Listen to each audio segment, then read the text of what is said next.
Welcome to another edition of Women's Soccer Top Shelf here on WTBUSportsRadio.com. Tristan Hobbs alongside Mark Filipino, women's soccer beat reporters, and women's team coming off a victory on Wednesday, 1-0 over Dartmouth in Hanover, New Hampshire. And Mark, it was an exciting evening, an historic evening in Hanover.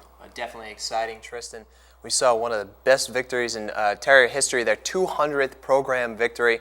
And Coach Feldman said it wasn't easy, that she had to build the team up from the ground with her coaches. They got beat by the likes of Vermont and Hartford, teams that they put down pretty easily right now. But over the course of time, they garnered more talent. They brought in the likes of Marissa Schumacher-Hodge, Deidre Enos, Emily Pilata. All these players made a difference. They made the Terriers dominant, and dominance is what they've really been this year, Tristan. 2010, we've seen an 8-game shutout streak.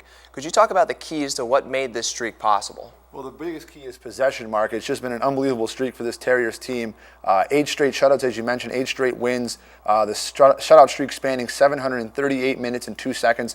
That's part of 9 games in that stretch. The possession has been fantastic, nearly 70% possession for the Terriers in each of those games, and that's coming against America East opponents. They've outscored America East opponents 17-0, almost outshot them by a 3-1 margin, maybe even more than a 3-1 margin. And they've just been fantastic, the way they've passed the ball, the way they've moved the ball up the field. And Coach Feldman made it a point that this is a very nice team that she has. This is a very fun group to coach. And this weekend should be interesting, Mark, when they play Binghamton on Sunday in Binghamton, a rematch of last year's America East championship game. That's right. They took a break from conference, going to New Hampshire and seeing Dartmouth, but now they're back.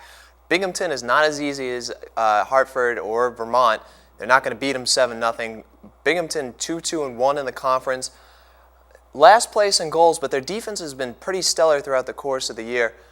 It's going to be interesting to see what we see from Binghamton this Sunday, Tristan. Well, the Terriers head to Binghamton, then close out their conference schedule with 2 more home games next week. Once again, Mark Filipino, Tristan Hobbs, thanks for joining us on Women's Soccer Top Shelf on WTBUSportsRadio.com.